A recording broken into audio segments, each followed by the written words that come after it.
Quem é que tem interesse em participar? Quem é que se prontifica para ensinar? Tá lançado um desafio, no refrão vamos cantar. Sempre é tempo de aprender, sempre é tempo de ensinar. Sempre é tempo de aprender, sempre é tempo de ensinar.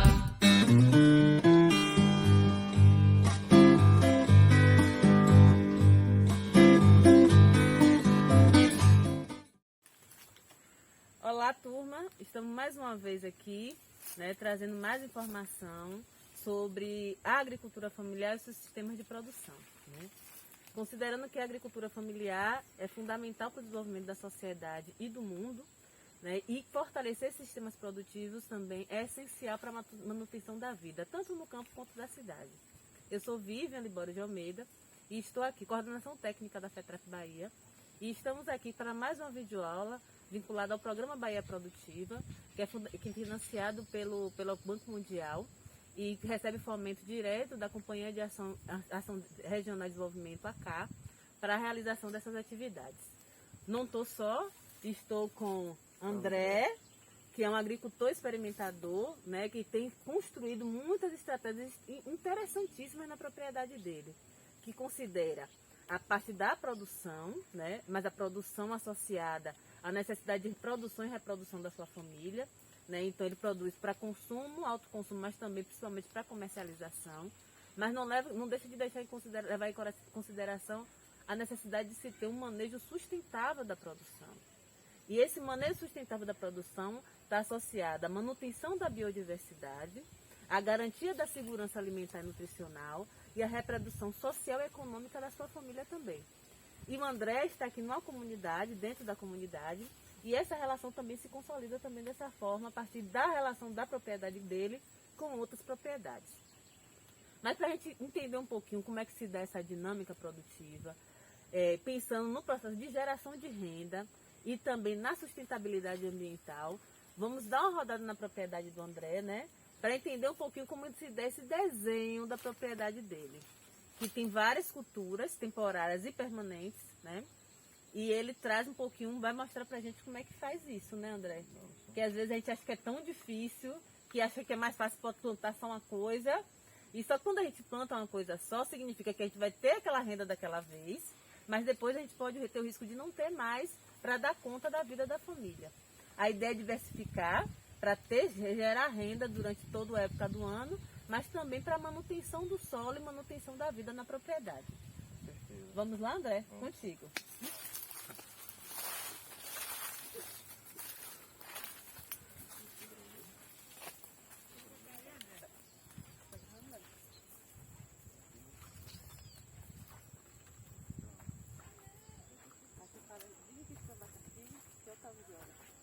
Pronto, aqui é uma área, que eu estou iniciando, ainda não concluí, mas já fiz a gradagem, gradiei, fiz a correção, com calcário, farinha de osso que eu mesmo produzo aqui, que depois nós vamos lá ver, e uma terra vegetal que eu também produzo aqui, com resto de cultura, resto de poda, e aí eu vou enriquecendo o solo. Ainda falta fazer a cobertura, que é principal para o sucesso. Já que nossa região aqui, quando é o verãozinho, é bem quente. No verão é bem quente. Então a estratégia para a manutenção da produção na época do verão é manter o solo coberto. Coberto. Se não tiver cobertura, pode ter certeza, você vai ter sérios problemas. Principalmente no verão. No verão o pessoal aqui geralmente não se planta nada, Eles preferem esperar, Agora o tempo da chuva, para poder começar a plantar o feijão, o milho. Já eu não, eu gosto de plantar aqui o tempo todo. Às vezes dá certo, às vezes não. Tudo é determinação. E disponibilidade também, Porque não adianta você começar um projeto e não ter disponibilidade de matéria orgânica. Por isso que eu gosto de plantar várias coisas para poder não sofrer tanto. Outra coisa, André, mesmo quando tem aquela chuvinha, quando o solo está coberto, é bom, Com certeza. Por quê? Segura a umidade, segura mais tempo, retém a umidade do solo, né, e proporciona por mais tempo a nutrição da planta. Tá. Outra coisa também é com relação ao nascimento, né, de culturas espontâneas.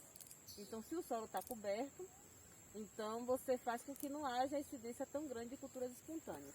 Com certeza. Não é isso, André? Mostra aqui mais assim pra gente. Um abafamento. Isso. Aqui é uma área que eu estou renovando, né? Eu tenho laranja, tenho a jaqueira logo ali na frente. Ali na frente, mais adiante eu vou ter limão, né? Que é o, vamos dizer assim, o carro-chefe aqui da roça é o limão, né? Eu comercializo limão, mas estou arriscando outras culturas, né? Estou percebendo que o abacate também é bom para o comércio, né? O agricultor familiar, né? Consegue ganhar alguma renda, ter alguma renda.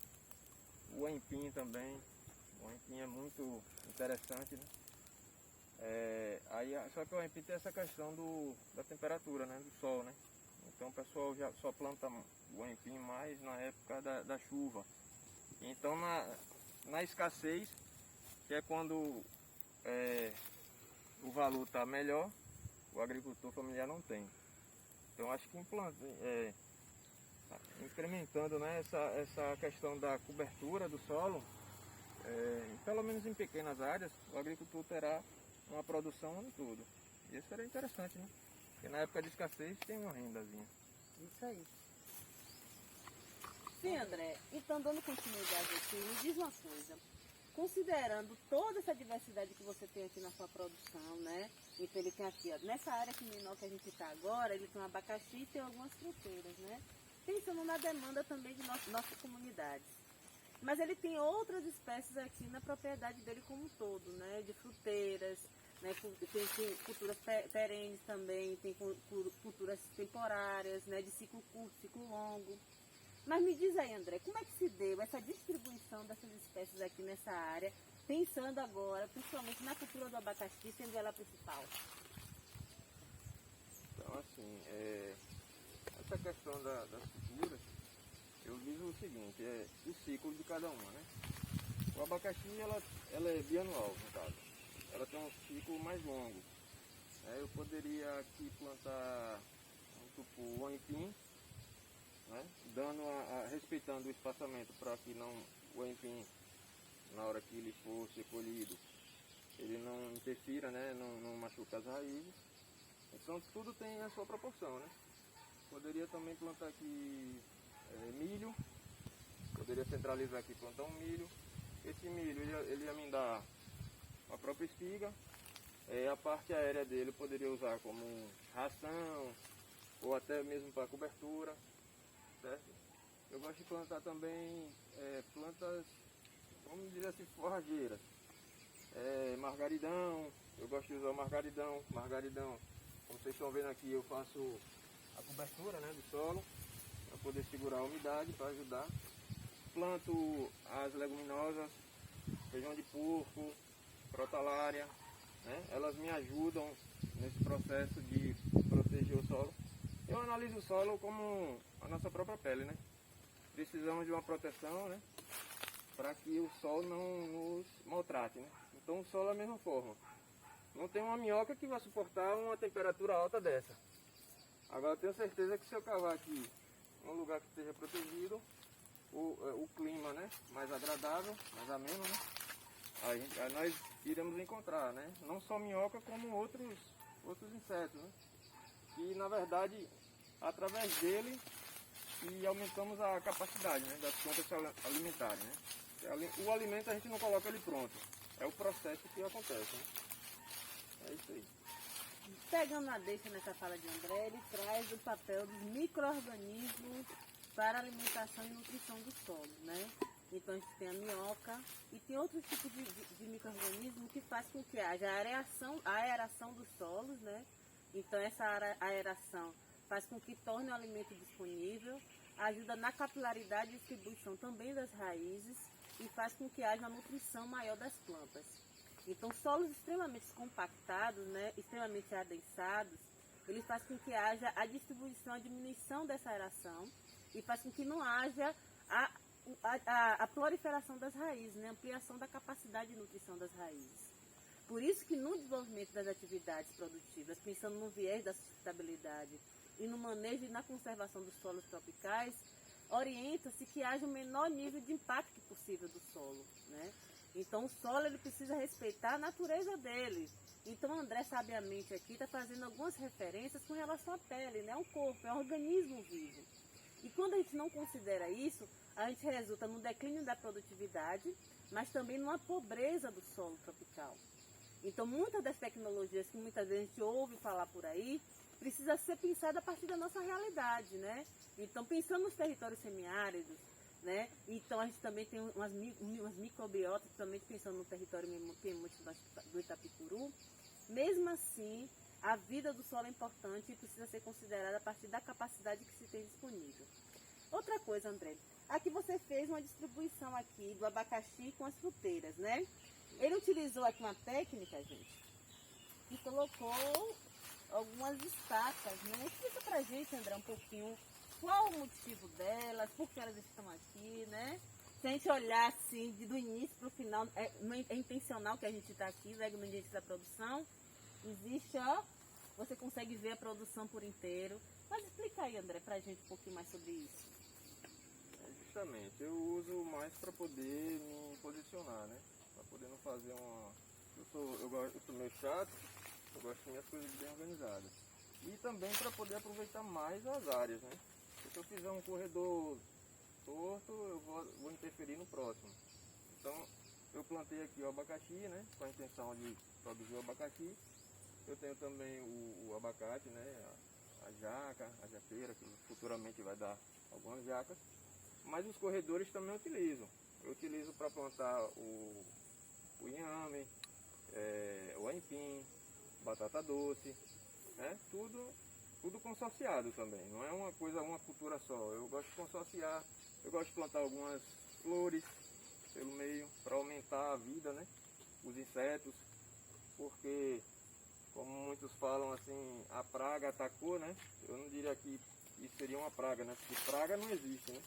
Praga porque é uma grande população de um inseto só, aí sim se torna uma praga. Mas quando você diversifica, né, as culturas, então você dá alimento para várias espécies e isso aí aumenta a vida, né? A vida do planeta, né? Perfeito, André. André traz uma outra questão que muitas vezes a gente se perde ou a gente não considera quando a gente vai distribuir a nossa área, né?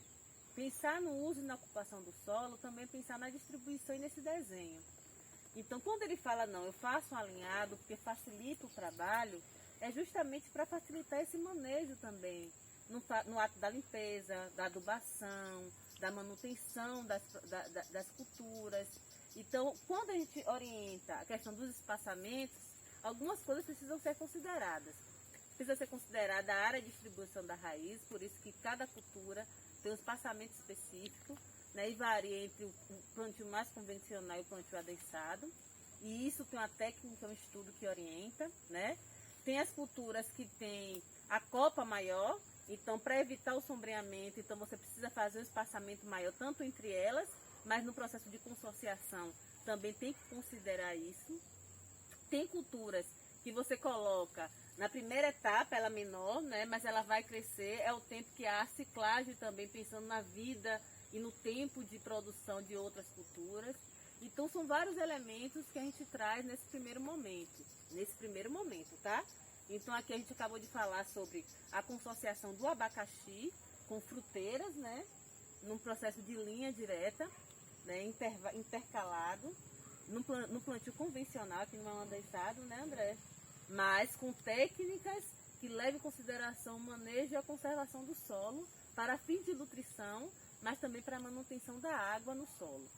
E além disso, André, tem alguma dessas fruteiras que você acha que ela se adapta melhor com abacaxi ou outra? Ou todas elas que você colocou aqui no seu experimento, elas têm se desenvolvido bem? Tem se desenvolvido bem. Abacaxi e banana, eu digo assim, que eles são as mães, né? São os principais, né? que não vejo ele interferir. É difícil. Possa ser que tenha, né? Eu não tenho conhecimento, mas dificilmente ele vai interferir. Aqui, né, voltando nesse assunto do consorciamento, eu poderia usar aqui alface, né? Algumas hortaliças, porque o ciclo curto é o tempo que as outras espécies vão desenvolvendo e não vão competir entre si. Quando o alface já estiver pronto, a pimenta já vai chegando, né? A pimenta já tem um extrato médio-baixo, se eu não me engano. A groselha já vai subindo, né? A groselha, se eu não me engano, não sei se ela entra na espécie de leguminosa. O abacate, né, também vai subindo e as outras culturas vão saindo, né? Algumas culturas vão saindo primeiro e as perenes que vão ficando no local. E aí eu vou aplicando em outras áreas. É mais para aproveitamento mesmo da área. Você poderia aproveitar utilizando hortaliças, seria legal aqui. Olha, e outra coisa que ele coloca, né? Quando ele traz a questão das hortaliças junto com as fruteiras, pensa também na questão da segurança alimentar e nutricional, né? A diversificação dessa produção. Porque mais uma coisa, André, que a gente precisa saber. Essas fruteiras que você está colocando aqui, a ideia é que elas sejam para comercialização ou abacaxi, limão, O abacate, né? o abacate, mas todas essas culturas também você leva em consideração a necessidade da sua família consumir, não é? Então, ao momento que ele incorpora também hortaliças, ele diversifica a possibilidade também de alto consumo da família. Então, aumenta a capacidade nutricional do solo, mas também da sua família, né? E eu acho que nesse momento a gente poderia dar continuidade à segunda etapa, né, André? De fazendo a partir da consorciação das culturas e da adubação verde e cobertura morta. A utilização de olerícolas na produção da cultura do abacaxi, ela contribui tanto para o desenvolvimento das olerícolas, né, que faz com que favorece também a soberania de segurança alimentar da família, né, na diversificação da alimentação, mas também gera uma outra possibilidade de geração de renda num tempo menor, né, considerando que o ciclo de produção do abacaxi é maior. O André, aqui na sua propriedade, ele fez esse experimento, essa experiência. Eu queria que ele falasse um pouquinho, André. A gente está vendo aqui, a gente tem cucurbitáceas, né, a abóbora. A gente também tem outras culturas. Diz aí pra gente um pouquinho como é que está esse desenho aqui, o efeito que você tem visto nisso. Ok. Aqui essa cultura aqui do abacaxi associado com a abóbora é uma nova experiência que eu estou fazendo, né? Eu ainda não havia feito e vou ver o resultado, né?